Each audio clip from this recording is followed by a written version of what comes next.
Good morning, everyone, and thank you for joining us today. For those of you that don't know me, I'm Siobhan Barrow, Head of Intermediary Distribution at Scottish Widows. Today, I'm joined by my colleague Gareth Davies, our Specialist Business Development Manager, and Alexis Ward, our Regional Development Manager. Gareth will be taking us through the presentation, and Alexis will host our question and answer session at the end. Now, to submit your questions, please use the Ask a Question function at any point throughout the presentation, and we'll pick those up and make sure we get to them at the end. The webinar is being recorded, and it will be available for you to share with your colleagues after the event, should you wish to. So in today's session, Gareth will share our thoughts on the recent FCA policy statement regarding defined benefit advice. This webinar forms part of our new expert series, which is a set of topical webinars, broadcasts and podcasts, which sees our experts taking on some of the key issues in our industry to help you navigate the changing market.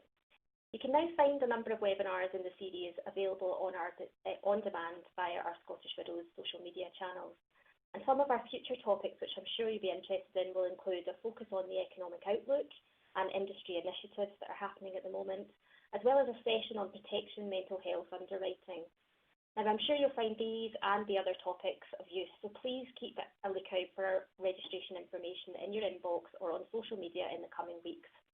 Now, today's session is such an interesting topic, I don't want to waste any time, so let's get started. Gareth, over to you. Thank you very much, Siobhan, and good morning, everybody. Thanks for joining us this morning. We'll hopefully bring a little bit of pensions sunlight into what is actually an otherwise pretty dull-looking day, quite frankly, out there. As Siobhan says, there's a bit to get through here, and for those who know me, this is a subject that's very close to my heart. It's a topic that I'm incredibly passionate about in terms of getting the best outcomes.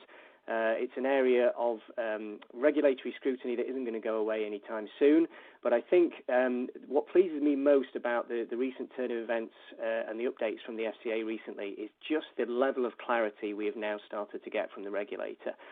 For me, this is to be embraced, it is to be welcomed. We obviously expected the policy statement, and that probably didn't contain too many surprises of those of us who are familiar with the consultation that preceded it, CP 1925. What was most pleasing for me, though, is actually the guidance consultation, GC 2001, and I'm going to refer to that throughout the presentation today. I kind of really dismiss the word almost consultation from it. For me, it's a guide. It's guidance from the FCA.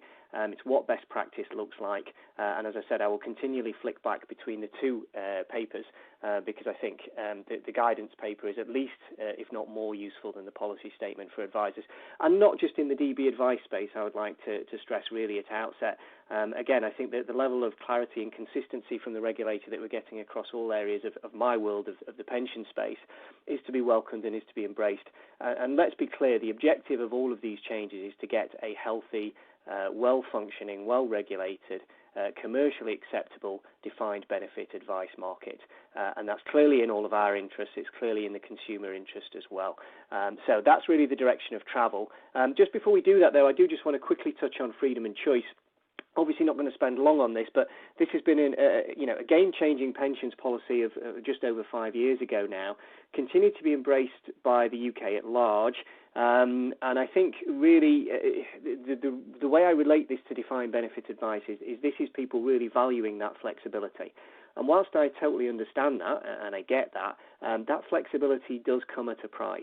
And there's a lot of analogies to be drawn from pension freedom and choice that read across to defined benefits. So, yes, freedom and choice has been clearly embraced, is clearly proving popular. The trends continue to rise across the years that we now have the data for in terms of folk taking encashments flexibly from their pensions.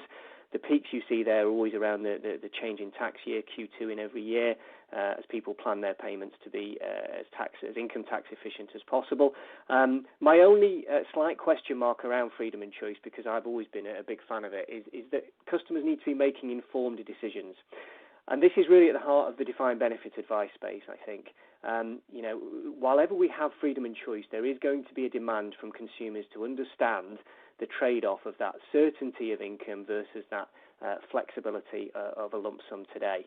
And I think as an industry, what we need to get better at is articulating at what price that flexibility comes.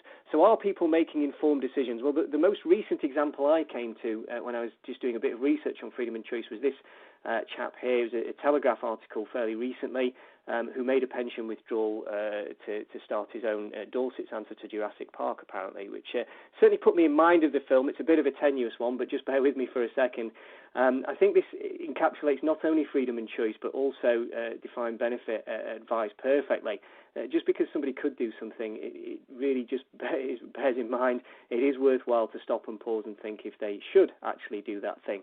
So, as I said, that's my tenuous link back to Jurassic Park there. So let's have a look at final salary advice specifically. Now, these slides almost go out of date as quickly as I produce them because this is a fast-paced area of change. We know that. For those who've been across the headlines, British Steel and the poor practices that went on specifically with British Steel have driven a lot of the parliamentary scrutiny, the Work and Pensions Committee looking at the behaviours and the outcomes there particularly. And clearly the suitability, is not great. The outcomes were not great down there, and that's driven a lot of this change. Obviously, that is then played out across the wider DB market, less extreme, but still the British Steel issue, as I said, is what's caused a lot of this change, I think. And as far as I'm aware, the British Steel workers would receive their letters this weekend in terms of asking them to proactively review their advice that has been received. So clearly it is important for all of us to ensure that we are getting good customer outcomes, evidencing best practice, removing as much regulatory risk from what is the highest risk, most complex area of pension planning, I think there is. And the final update you see there in terms of people giving up permissions, I think we've seen that as an industry over the last 12 months. I personally believe that this will now start to slow down and potentially stop. Now we've got this level of clarity from the regulator. For me, demand is always going to be there because of the freedom and choice reasons I talked about a second ago. And it's obviously in all our interest that there is enough supply in the market to cope with that demand for advice. And again, a final point from me on this more generic headline is when it comes to DB, again, for those of you who've heard me speak over the years, I'm very passionate. I've always talked about defined benefit advice. I think where we've gone wrong as an industry is we've too many times jumped to outcome. We've headlined it as defined benefit transfers, and I think that is part of what is inherent in what's gone wrong in a lot of instances. This, to me, is a review of a legacy asset, and the outcome, obviously, is the outcome, but it's the advice is the commodity that the customer should be paying for, and it should be that they are attaching the value to. I appreciate, though, that DB is unique in the sense that customers cannot self-serve in this space, and that has instead, paradoxically, probably led to some of the poor outcomes also. So let's have a look at the actual policy statement. As I said, for those who are familiar with the consultation paper, we kind of saw the direction of travel. It was probably the most robustly worded consultation paper, CP 1925. In terms of the FCA, for me, we're obviously seeking views, but they were basically signposting a future direction of travel. And we've seen that in terms of the rules that have come in are broadly in line with the consultation paper, with a couple of notable tweaks, and one certainly interesting one for me, which is a beefing up, actually, of one of the requirements that were contained in there. The timeline, but essentially all of these changes are going to be enacted from the 1st of October. And that is the FCA actually listening to feedback from the consultation, because if you remember in the consultation, the timelines for implementation were incredibly short. They were talking about a couple of weeks. They've now pushed that out. As I said, it's going to be implemented from the 1st of October with some transitional arrangements for the following 3 months to complete recommendations for customers by the turn of next year. So as I said, this comes on the back of a lot of data gathering by the regulator. These are evidence-based decisions that the FCA is making here. And although we should take this clearly very seriously, it's not necessarily a personal slight against anybody on this call, because obviously, as I said, some of the problems have been very well documented and have been very high-profile issues. But while ever the FCA is seeing suitability outcomes of around 60%, and more importantly, looking at this slide, excuse me, unclear, there's still a lot of unclear outcomes. And we must remember that this area of advice, unlike any other, we are giving a starting premise by the regulator, and that starting premise is that the customer shouldn't be giving up that pension promise. That is your starting position when advising, and that has been consistent. There was talk of changing that with previous policy statements back in 2018, but in the end, because of some of these poor practices, it never changed. So that's been an entirely consistent view by the regulator, that we start from the premise that the customer is best served by retaining that pension promise. Now, again, this is something we hear the word unprecedented a lot in the news these days, so apologies for using it in this context. But I think this is unprecedented levels of consumer clarity from the FCA. They've really focused a lot on the consumer sections of their website. They've done two things which I think all advisors on this call would be worth taking a few minutes to just go and invest the time to have a look at this stuff. So firstly, they've produced some retrospective support for consumers who've received DB advice since Pension Freedom and Choice, since April 2015, up to the current state of the nation. So people to look backwards and say, well, actually, what does good look like in terms of the advice that I've received, and that there shouldn't be anything on there that is of any concern or of any surprise to anybody who's active in this space. This is just a reiteration of best practice. So the FCA is saying, if you look backwards, these are some of the things you should have been concerned about if your advisor didn't ask these questions. Again, I think historically the FCA has had too much concern about almost too binary a decision in terms of advice being based on one overriding consideration, whether that be potentially death benefits, whether that be potentially increased pension commencement lump sum or tax-free cash, without looking at a very rounded picture. And all of this advice checker is designed to do is to get the consumers to fully understand that it should have been a more rounded conversation. Now, the second bit, and this is, I think, very, very useful for everybody who's active in the DB space, is they've then looked at produce some forward-looking support for consumers who are thinking of considering a pension transfer of their DB pension scheme, for them to actually say, well, what does good look like? And why I love this is I think most IFAs I speak to now embrace some kind of triage proposition, and obviously I'll talk about triage in more detail a little later on in the call. If you are going down that route, and there's many ways to deliver a good triage proposition, and as I said, I'll focus on that specifically shortly, the FCA have actually produced some really good consumer-facing, balanced, generic text, which actually could form part of any advisor's, I think, triage proposition. They talk about the risks of transferring. They talk about who is least suited to a transfer. They talk about, obviously, who is best suited to a transfer. And so this, to me, feels very balanced, feels very generic, and feels very useful for advisors who are active in this space to potentially take a look at this and say, well, is there anything we can actually look to incorporate to bolster our triage proposition as it exists at the moment? So I'd take a few minutes and just have a look, especially at the forward-looking consumer support. As I said, I've never seen the FCA consumer site so comprehensively updated in terms of a very specific area of advice. And then finally, they talk about what you should expect in terms of what a consumer should expect, what a good advisor process looks like. And I'm aware a lot of folk will embrace the online video triage services, which I think are absolutely fabulous out there. The FCA have kind of almost produced a triage video. I think it takes about 15 minutes, something like that. Again, even if you're not going to particularly signpost this video specifically, it's a good benchmark for which you can audit your own triage proposition. So as I said, I would take a few minutes and look at the consumer site, because I think there's some fabulous information. This is all to be welcomed. This is all to be embraced.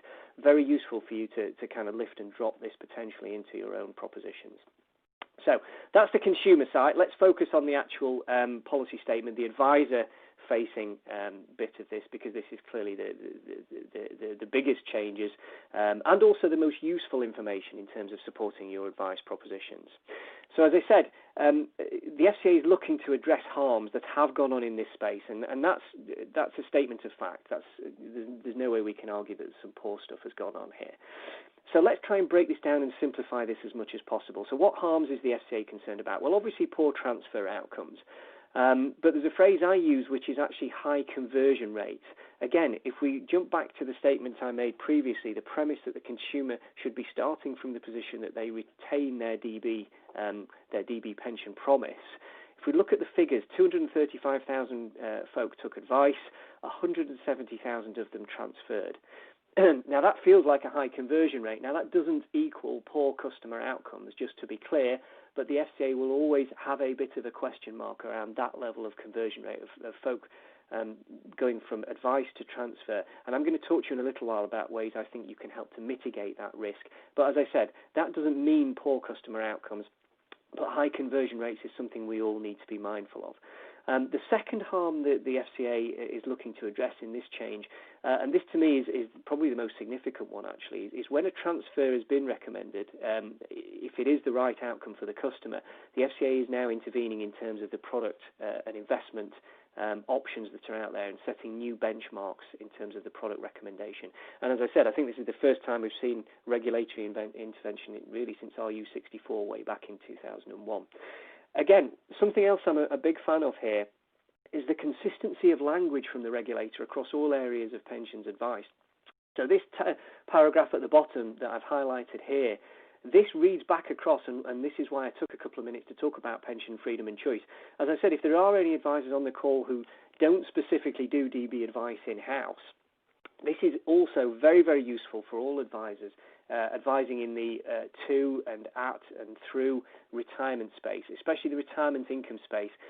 We know ASR2, Advice Suitability Review 2, has been kicked into, I think, next year now, but you will also be aware the FCA is issuing questionnaires to advisors now around drawdown and CRP propositions, etc. So this transfer of responsibility, this transfer of risk, and obviously in the DB space, it's a transfer of risk essentially from the employer to the end client in terms of providing that pension benefit at retirement. That is where the FCA are going to be paying particular attention in their new sort of slimmed down business plan. So as I said, the FCA specifically looked at DB in this instance, and they're going to take all of the changes that were headlined in CP 1925 in the middle of last year, and they're going to basically implement that as planned, which, as I said, I don't think comes as a surprise to anybody. The contingent charge ban, I think, was broadly expected within the market. Obviously, the FCA have listened to feedback and have given us this greater transitional period, this time frame, where it was, as I say, I think it was originally intended to be nothing more than a couple of weeks before changes are implemented. They're now giving us until the 1st of October. So clearly this comes with a caveat that the FCA is going to be monitoring the market very closely between now and the changes coming into effect to make sure there isn't any sort of short-term behavioural changes in terms of transfer activity. So that's just something for everyone on the call to be mindful of. So, what are the changes? Well, clearly, bearing in mind this call is finishing at 12, and we will finish at 12, including question and answers, I'm not going to get a chance to run through all of the changes. I'm going to pick out probably three of the biggest changes. And actually, the first first bullet I've brought on the screen here, for me, is actually the biggest change, because, as I said, this to me shows the direction of travel in other areas. If you remember, the FCA issued a Dear CEO letter at the start of this year, and they highlighted areas for potential consumer harm, and product and investment cost was an area of particular scrutiny. And for those who are active in the DB space, you may well have received the latest FCA questionnaire in this space. You know, regulatory scrutiny isn't going away, and they specifically looked at product recommendations that fall into various kind of charge bandings. So I'm going to spend a minute looking at this requirement in terms of, here's a new requirement where the FCA are now saying here's a benchmark of what they believe good looks like in terms of the product and investment customer outcomes. The ban on contingent charging, as I said, I think we expected it. There's no real surprise there. I think it's a positive move. I think it removes any possibility of outcome bias. If there is no remuneration differential between the two different advice outcomes, which is to transfer or not to transfer, then that should remove a lot of the consumer harm we've seen with some of the poor practices. So that's to be welcomed, but I realise also that will bring some challenges in terms of accessibility for advice. But I think then this is the one area of policy change that I don't mind admitting when I get things right, and I certainly don't mind admitting when I get things perhaps wrong. And this area is something I've changed my mind on, certainly. I wasn't a fan of abridged advice. I was concerned it could sort of seep into full advice, that the boundaries wouldn't be clear enough, we wouldn't have that clear blue water between the different types of advice, that customers wouldn't understand it, and that actually IFAs, by embracing this, could bring more risk into their business. I think, again, whether you are personally a fan of these changes or not, you've got to be a fan of the clarity that these changes bring with them. And the clarity the FCA has given us around abridged advice is to be entirely welcomed, and I'll come back to that in a second. Disclosure changes, again, I'm not going to cover that, but I will refer very briefly to the guidance, or really the guide to DB, I suppose I would call it, in terms of the FCA is giving you some sample wordings for how you could set out your advice propositions. Again, absolutely brilliant. You guys can lift and drop this if you wish to. to fully embrace these changes in a way that the regulator is telling you looks like good practice. CPD changes I'm not going to cover. Basically, you have to have more robust CPD, 15 hours worth of CPD to improve the professionalism, but I'm not going to spend any more time on that. And the final point is the one that, as I said, this isn't going away. Data gathering, data requirements, constant monitoring. The FCA is going to be continuing to do this in the run-up to October and then clearly beyond October to see how these changes are being managed within all of our businesses. And I think that's to be welcomed given this level of clarity, quite frankly. So as I said, the first one is actually the most simple one, really, the simplest one. The contingent charge ban is going ahead. Given that starting premise, they believe if consumers can't afford advice, they keep their DB scheme, and given that premise, effectively nobody's harmed by retaining that pension promise. Whether you agree with that or not, I think the final point on this slide for me is the most important, and it's something I've always been passionate about. I think that's brilliantly worded. A ban places a value on the advice itself rather than on the transaction. And for me, that will undoubtedly enhance market integrity. And that is to be welcomed. For those of us who want to play an active part in a well-functioning market after October, that's absolutely to be embraced. So, yes, the FCA say, although high conversion rates are a concern, it's difficult to prove that causal link. But basically, everybody is going to have to charge that same monetary amount for the advice, regardless of the outcome. Now, I know from speaking to advisors up and down the country over the last 5 years at least, most IFAs had probably moved to a business model that was a flat fee together with a potential implementation charge if a transfer proceeded. And I understand that because arguably there is more work involved in recommending a transfer product selection, investment process, risk profiling, etc. And so one could argue this is going to mean that there's some cross-subsidy in the DB advice space.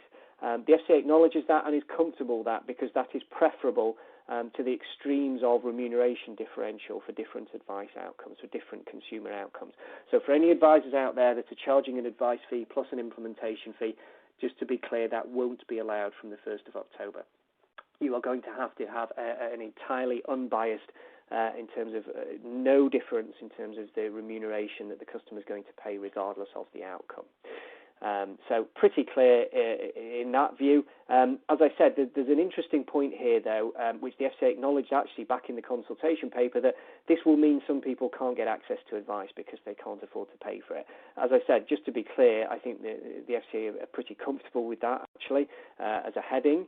However, what we could say, and again, this does make sense to me, is that starting premise may not actually make sense for two specific groups of consumers. And this is obviously a massive generalization, but effectively those who are in ill health, they may not receive the full value of that pension promise, and they may be better served by getting access to a lump sum today, and there could be obviously inheritance tax benefits, taxation benefits, etc. And those who are in serious financial hardship. And so they've proposed and they're going to implement two carve-outs. Now, actually, this is a slight change from the consultation paper. Effectively, this is one carve-out dressed up as two, and I'll tell you why that is in a second.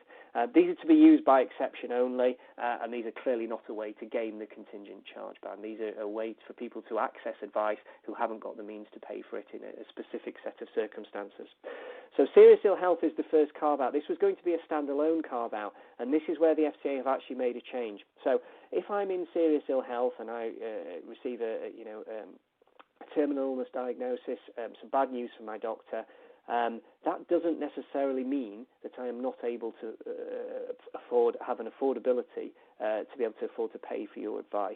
That doesn't impact on that at all. So although serious ill health was going to be a specific carve-out on its own, serious ill health will basically be applied alongside the affordability criteria. So the affordability carve-out is effectively the lead carve-out, if you like. So customers can self-certify that they have reduced life expectancy prior to age 75, the FCA have picked for taxation reasons, I think.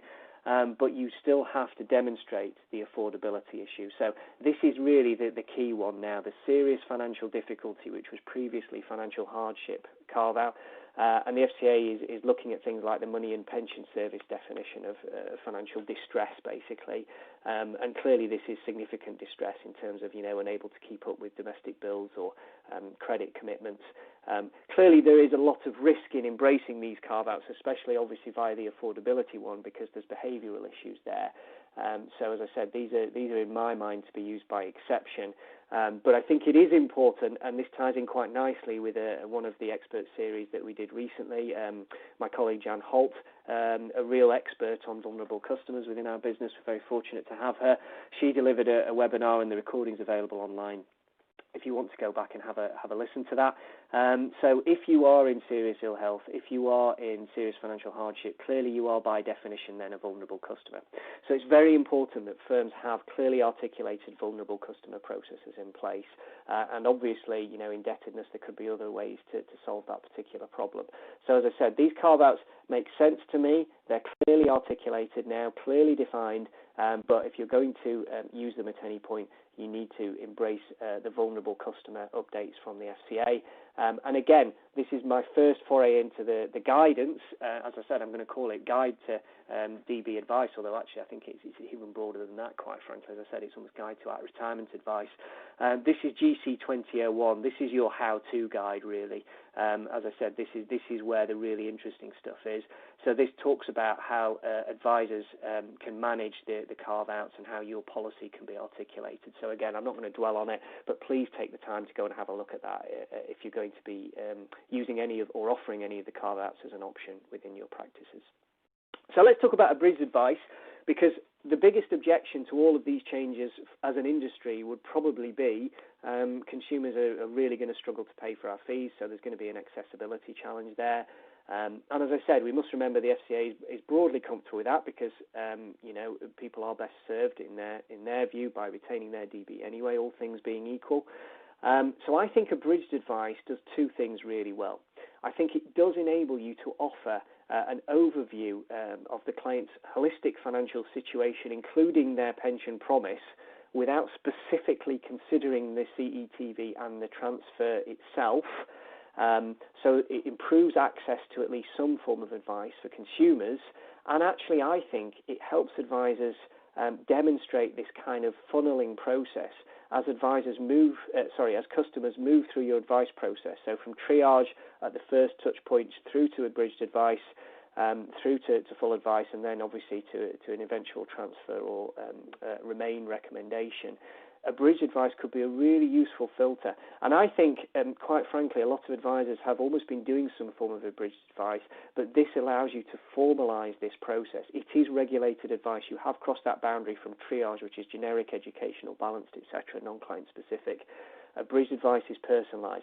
But the FCA has given us now real clarity in terms of what abridged advice can and can't look like. So firstly, you can't include an APTA and therefore consider the TVC as part of that. So you're just considering the customer's overall financial position and the pension promise as part of that.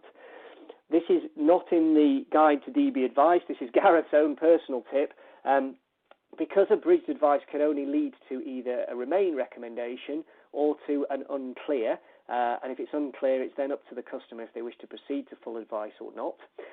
Again, just for the sake of clarity, you can offset the cost of abridged advice against full advice. So if the customer pays for abridged advice, they're not effectively having to pay twice for the work you've already done as that stage of the advice process.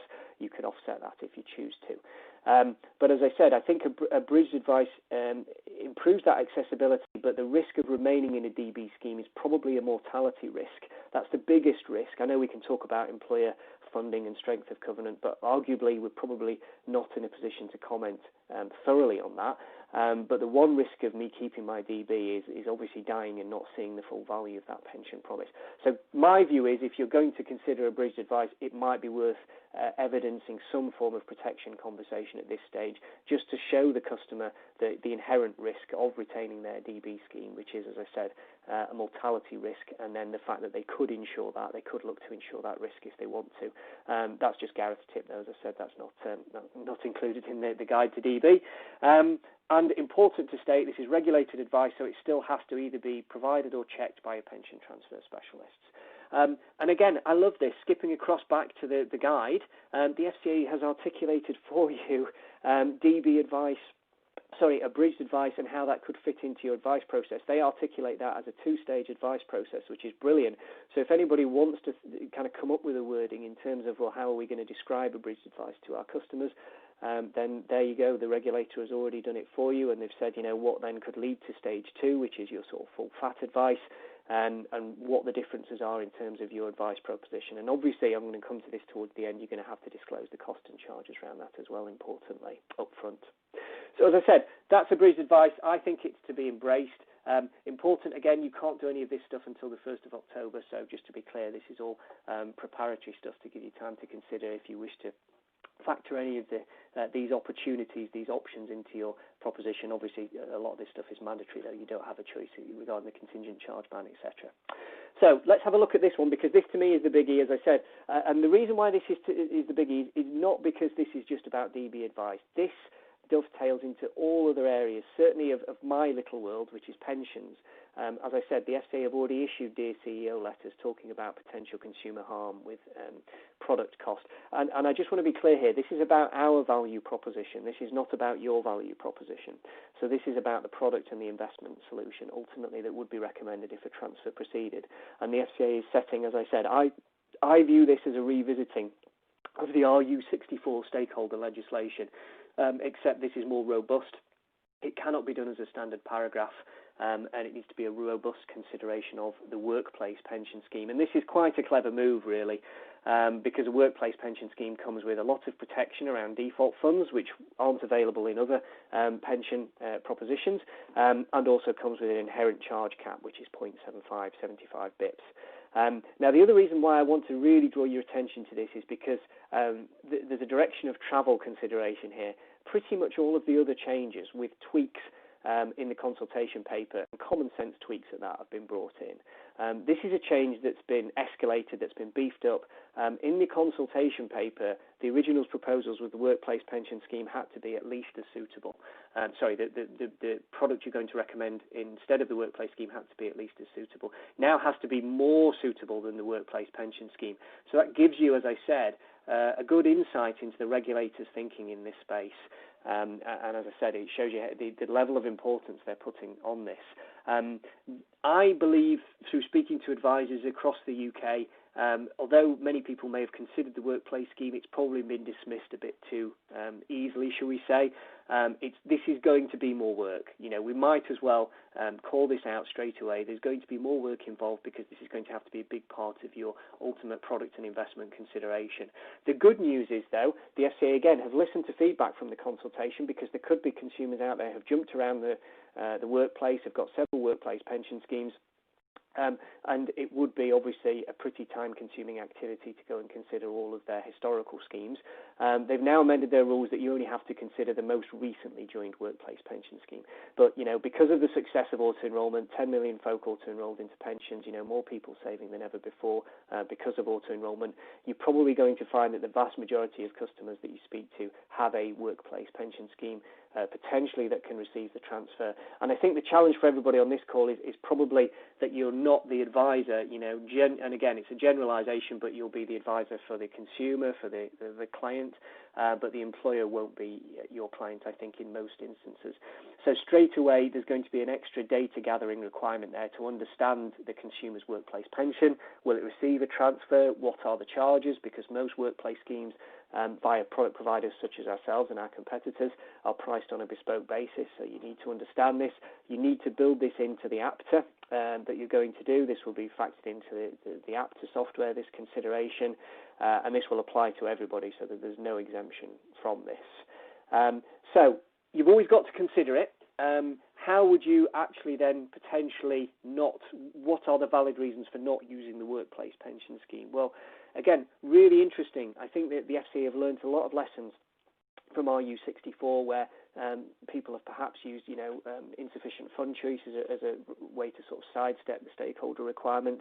The FCA are going to be really scrutinising when you've not used the workplace scheme in the future, and things like fund choice on their own may not be a good enough reason unless the customer has got a history of needing more complex investment decisions. I think this actually does something else, and this is just my view actually, just as an aside. I think this pushes DB advice to the older demographic, and by older I probably mean age 50 and over, because many workplace schemes won't facilitate or don't currently facilitate the range of drawdown options, beneficiaries drawdown options, etc. Most advisors will probably operate a very different CRP to their CIP, their centralised retirement proposition. We hear a lot of folk who keep, short-term money in cash, offer these types of 2 or 3 pots for drawdowns, use a DFM, whatever it happens to be. So I think this will, and this is basically what the FCA want to see. For those who are a long way away from crystallisation, I won't use the word retirement necessarily, they believe the workplace scheme will do a very good job for them in the accumulation phase. Obviously in the decumulation phase things could look different. For me, this second point, though, is actually the most important because this is an objective comparison. So we can come up with all sorts of subjective reasons why the customer might not want to be in the workplace scheme, but actually the only objective metric we can ever pick is cost and charges. So the FCA is giving you, and as long as I've been in this industry, which is almost 30 years now, people have asked for clarity. So the FCA say, they're interested in good value, or they don't tell us what that looks like. Well, they are doing now. They're telling you good value in terms of products and investment consideration looks like the workplace charge cap. And just to back that up, and this presentation was put together before the recent FCA letters have gone out, the recent FCA letters specifically asked the question about products that have been recommended up to 0.75 and then 0.75 and above and so on and so forth. So let's be in no doubt, this is an area where the FCA are going to have a particular focus, a particular lens on product cost and charges. As I said, our value proposition as a product provider to you. So as I said, this to me, if you're going to pick one reason to not use, to consider but then dismiss the workplace, cost and charges is a very simplistic, objective metric to use, I feel. But I appreciate that doesn't mean that everything has to come in within the workplace charge cap, but clearly it looks to me like if you're going to go above that, it's going to have to more and more be by exception rather than the norm. And this is the final bit, and this has received, I think, an undue amount of attention. Is ongoing advice necessary? ? I think that's a fair question to ask, and I think everybody on this call can clearly articulate their own value proposition to their clients. So personally, I've got no concerns about this. This is just a clear line in the sand between our bit and your bit, really. And I think if more and more of this type of advice is done in the run-up to retirement or run-up to crystallisation, then it's actually very simple to articulate an advisor proposition as part of your CRP and even as part of your CIP. I'm sure most advisory firms now have got this stuff pretty well nailed. So don't be in any doubt that the FCA is not intervening in your remuneration structures. They're not looking to price cap your remuneration structures in any way, shape or form. There is just a challenge, the question mark there, is ongoing advice necessary, because in the workplace, most employees do not get that ongoing advice, hence why we have a charge cap and hence why we have a robustly governed default fund solution. So that is just a question that I believe all IFAs are very well placed to answer. So let's start to bring this to a close in terms of some of the other bits. Those are the main sort of 3 areas that I talked about there. The FCA, again, are looking very clearly at disclosure. My view is I think advisors could start to disclose as part of your triage, actually. I think you could drag it right up to the very first customer touch point. So the customer could go through your triage proposition and then see exactly what abridged advice is going to cost and see exactly what full advice is going to cost, and then you will see that drop out as customers move through those processes. And again, absolutely love this stuff. Here's your guide, jumping back to the guide. Good practice, this is what good looks like. It's complete clarity from the regulator in terms of here's a good charging disclosure. You'll see there this is a percentage-based charge. I said before, the FCA isn't intervening in terms of moderating your remuneration structure or price capping in any way, shape or form. Percentage charging is still fine as long as you charge that percentage for the advice and not for the outcome. So again, the FCA is giving you that brilliant level of clarity here. Here's a sample service proposition. So for full advice, this is what we charge. for abridged advice, this is what we charge, and they're actually articulating it there brilliantly. This will be offset against the cost of full advice if you proceed, and there's some sample costings there. Most advisory firms I've spoken to so far are probably having another look at abridged advice now, so they think it does bring something to their advice proposition, and they probably typically are going to charge between £250 to £500 from what I've seen. In terms of your actual advice process and full advice charges, I still see a sort of range in terms of, do people charge a flat fee? Are people planning on charging a percentage fee? Some kind of mix and match of the two with decency limits, a cap and collar. We'll never charge more than X, we'll never charge less than Y, whatever it is. Important, the FCA is giving you still the freedom to set your service proposition as you see fit, which is great. Now, cash flow modelling is a presentation in itself, really, and I would urge anyone who's on this call who wants any further information on any of the stuff we're talking about this morning, please get in touch with your local Scottish Widows contact, because we've got a lot of supporting information on all of these areas. Again, an area I've been very passionate about. I think we should be moving away from proprietary type tools. There's an awful lot of independent tools out there. It's up to you to do your due diligence. I think cash flow modelling is a very powerful part of not just DB advice, any advisor retirement proposition, quite frankly. But there is a challenge around cash flow modelling because effectively it's an illustration, and therefore it's out of date as soon as it's produced in many ways. So the FCA wants to see more robust stress testing. So building a volatility stress test in there, would build a mortality stress test in there as well. In terms of what age you might drag that out to. Again, the guide gives us some indication here. But in terms of cash flow modelling, again, this is sort of Gareth's tip, really. I would actually get the client to specifically sign off on the assumptions you use within the cash flow model, because I think that's very, very important that the customer is comfortable with, let's say, the growth rate assumptions or even the inflation and interest rate assumptions that they're using. And this could be a brilliant part of your review conversations with the customer, because with the best will in the world, it is just assumptions. It will turn out to be wrong, either, as I said, optimistic or too cautious, and it's important the client is comfortable with the assumptions that are used. So in terms of your cash flow modelling, I would specifically get the customer to sign off on the assumptions you use as well as the stress testing within the modelling that you're doing. Data collection kind of speaks for itself, doesn't it? If you're not already and you are using triage, please ensure from the very first touch point the customer has with you that you are recording that all the way through that advice journey. So from triage to abridged advice if you offer it, to full advice, to obviously transfer outcome or remain outcome. This is not going away, and this is going to be beefed up. So clearly the FCA slight concerns around the carve-outs, and they want to make sure they're being used in the appropriate way, which is absolutely understandable. I would suggest as well the workplace requirement. If you always have to consider it from the 1st of October. You always have to consider it. If you're going to dismiss it, the FCA are going to want to understand why you're dismissing it. And as I said, we're seeing the letters going out right now in terms of the charge basis and them understanding those product selections. So as I said, this is useful stuff. This will help with the future PI market.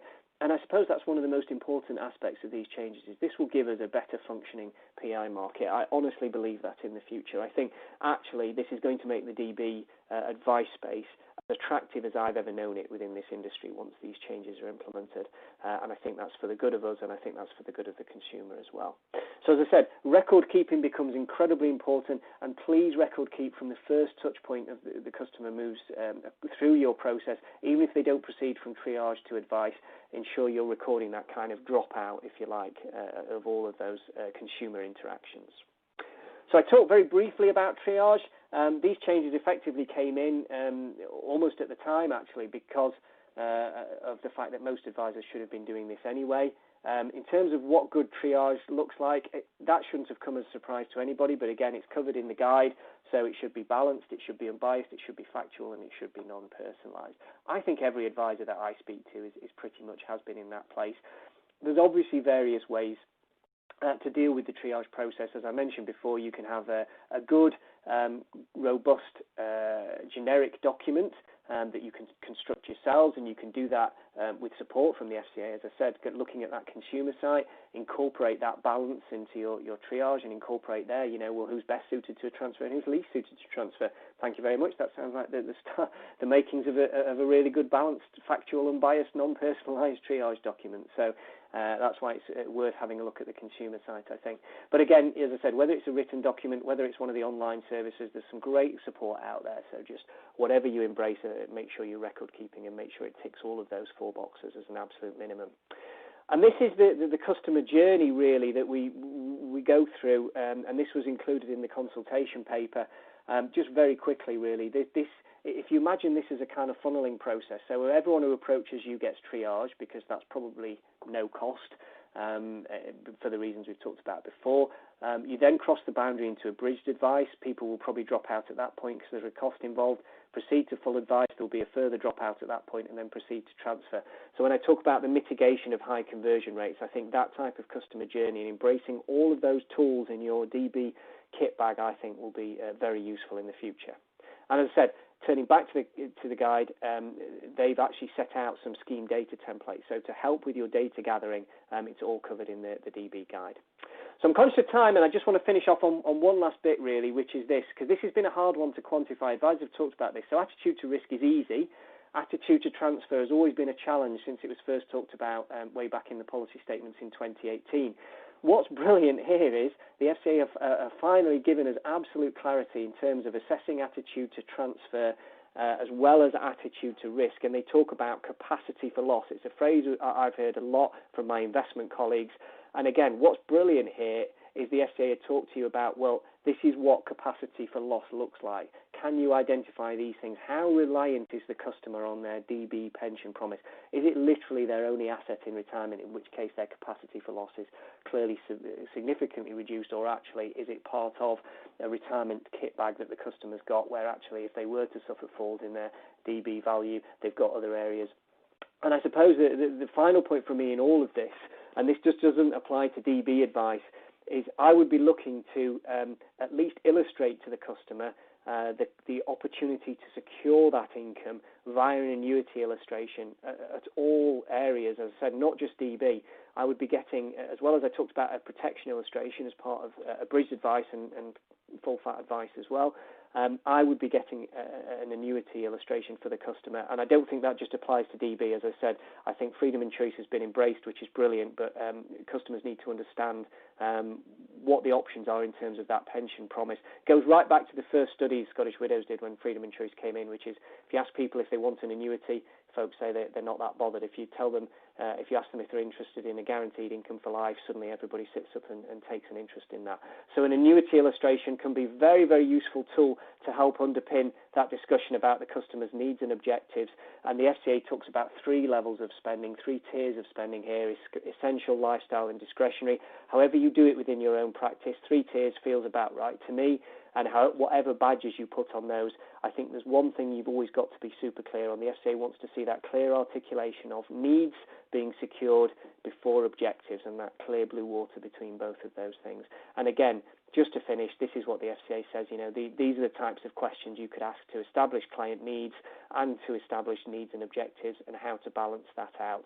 So again, whatever we think about all of the changes I've run through over the last sort of 45 minutes or so, we can't say there's a lack of clarity now from the FCA. And as I said, if you don't read the policy statement, go and have a look at GC 2001, because I think it's absolute dynamite. I'm conscious of time, and bear in mind, Siobhan probably took a couple of minutes, I'll say, to introduce me, then I think that's pretty much 45 minutes. All of the support that we've produced for you today, together with a shortened vodcast of this, together with other DB supporting material, will all be available on our Change Hub within the next week, updated to reflect PS 2006 and the guidance consultation.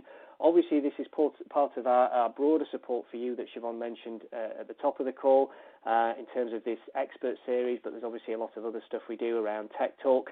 I still think one of the industry-leading publications, and I'm not just saying that because I write for it from time to time. I've always been a fan, but a range of support that's available, and just to demonstrate, hopefully, that Scottish Widows is standing shoulder to shoulder with you, even through these slightly challenging times, shall we say. So I'm conscious you've heard a lot from me. Hopefully you'll agree we pretty much nailed all of those learning outcomes. And obviously, because we've got structured learning outcomes, we'll make sure that CPD follows. And obviously, for those of you in the DB space, DB-specific CPD should be a very useful thing. But I'll just pause for a second now, and I will pass the ball over to Alexis and just see if we've got any questions following that presentation. But thank you very much for listening to me so far either way. Alexis, over to you. Thank you, Gareth, and thanks for your insight and passion on this really important subject for our industry. We have received numerous questions today and won't have time to answer them all, but we will ensure that all the questions are answered and sent after this with the recording.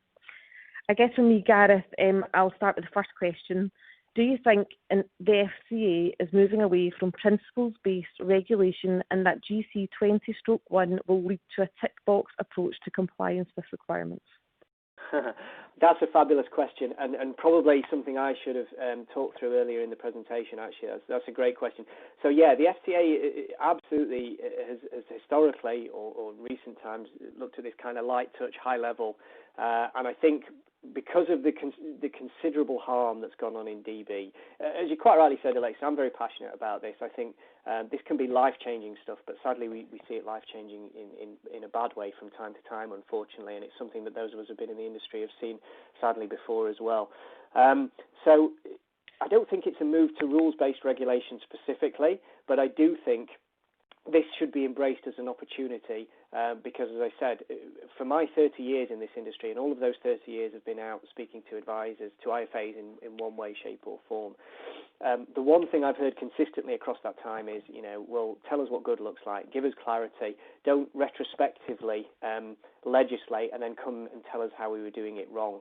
So I don't think it's a move from principles to rules-based regulation specifically, and I certainly wouldn't welcome the phrase sort of tick box, but I would absolutely agree with the direction of travel here, that the FCA is being very, very clear in terms of, what good looks like in terms of product and investment value for money, what good looks like in terms of how we articulate our value proposition to our customers.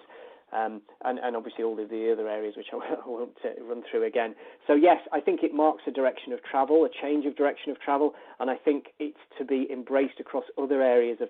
I mean, I can only speak for pensions. That's my world. Tragically, for those folk who know me, in many ways. So the pensions are my world, and I think across all areas of your client's pension proposition, this is to be embraced. And it's to be, to a lesser or greater extent, as I said, factored into your advisor propositions. So, yeah, I think it does mark a change in direction of travel. I think it does mark an almost losing of patience from the FCA in terms of, we've tried this lighter touch, especially in DB. We're still seeing poor stuff happening, so we're going to have to be more prescriptive. As I said, I wouldn't go as far as saying rules-based, but certainly more prescriptive than they've ever been in terms of what good looks like. But I think, as I said, let's embrace that for what it is. This will enhance market integrity. This will enhance customer outcomes, and this will make it actually improve the risk metrics for advisors operating in this space. And I believe, and I firmly believe this, over time it will improve the commercials over time. Things like PI cover. PI insurers are going to be a lot more willing to get involved if we can clearly articulate our advisor propositions and demonstrate how that, I'll use that phrase, ticks the box in terms of what the FCA says good looks like. So in terms of your future PI conversations, I think this will be incredibly useful. And if I was an IFA starting from scratch from the 1st of October, I would probably think this is one of the most attractive markets to be in, quite frankly, because demand isn't going anywhere because of freedom and choice. Supply has contracted, but I think we'll see that kind of start to bottom out now. And unless, thankfully, the Chancellor isn't standing up today, so I don't need to check my BBC News alerts, but unless the Chancellor changes freedom and choice in the next few days, weeks or months, then I think this is going to be an exciting market to be involved in. Okay, thanks very much, Gareth. Lots of questions about charges and VAT. I'll try and keep them simple. Have the FCA provided guidance on what charges should be, and does the charge have to be equal no matter what the fund value is? And finally, do we have to charge for abridged advice? Oh, so there's a few there. Yep. The charge can be a percentage-based charge. So I do still speak to advisors who want to charge a percentage of the fund value, but it has to be for the advice. So if you want to charge, 1%, which for £1 million is £10,000 if I've done the maths right, then that's £10,000 the customer has to pay regardless of that advice outcome. So there is no moderation of your advisor charge propositions. And I suppose I should have said, and I don't think I actually clearly stated this, there is no banning of advisor charging actually. So you can still take that charge via the product. So no intervention by the FCA. You can charge based on a fund value, you can charge a percentage, you can do advisor charge, all of that type of stuff. It's entirely up to you to set your own ground rules for your own practices and what works best for you, quite frankly. The VAT one is a really interesting one. I had this asked of the FCA. I was on a call with them last week, actually. So we know the complexities around VAT and product intermediation, and I still think the lack of clarity here. The FCA will not comment on that. They will just, and in the policy statement, they specifically refer you back to HMRC guidance. So again, it comes back to product intermediation as to whether VAT is chargeable or not. The FCA won't provide any commentary on that. So their view is this shouldn't affect the VAT status of your advisor proposition. But as I said, I specifically heard this question asked of the FCA, and they weren't prepared to comment on it. So I'm certainly not going to do that. Okay, Gareth. And just in the interest of time, one more question. Does abridged advice require pension specialists, or is that only required at the full stage? Oh, and there's a question about charge of abridged advice. Sorry, that's reminded me. Yeah, very good. So abridged advice has to be checked by a PTS, doesn't have to be delivered by a PTS, so it is still a controlled function. So once you cross the line from triage to abridged advice, then you are in a regulated advisory framework, and it has to be a PTS. If not giving the advice, then has to be checking the advice. So to be treated in exactly the same regulatory way as full advice. I'm not actually clear myself in terms of whether abridged advice, I need to go back and have a look actually whether abridged advice needs to be charged for. The FCA guidance paper talks about abridged advice being charged for. For me, I'm not sure why you wouldn't charge for it, because if you are going to do that level of, generic data gathering, and IFA described it to me brilliantly. They sort of said, abridged advice is when we look at holistically the client's financial position and then their retirement needs and objectives, and we consider the DB income, not the transfer, the income as part of that. Now, that to me is, a few hours worth of work, a couple of hours worth of work, even if you're not getting to, cash flow modelling and APTA and all that type of stuff. So I'm not sure why one would ever not charge for it. For me, the fact you can offset that charge against full advice is a really useful tool, because the customer never feels like they're going to be paying twice for the same thing. So as I said, I don't think I've seen anything in the policy statement which says you have to charge for abridged advice, but I think I would certainly say most advisors I would anticipate charging. And actually, I've lost track of how many of these conversations I've had over the last 3 or 4 weeks since the policy statement came out. But every advisor firm I've spoken to is looking to probably charge between, as I said, 250 at the low end, 500 seems at the sort of top end, to make the advice accessible, at least as a holistic planning exercise.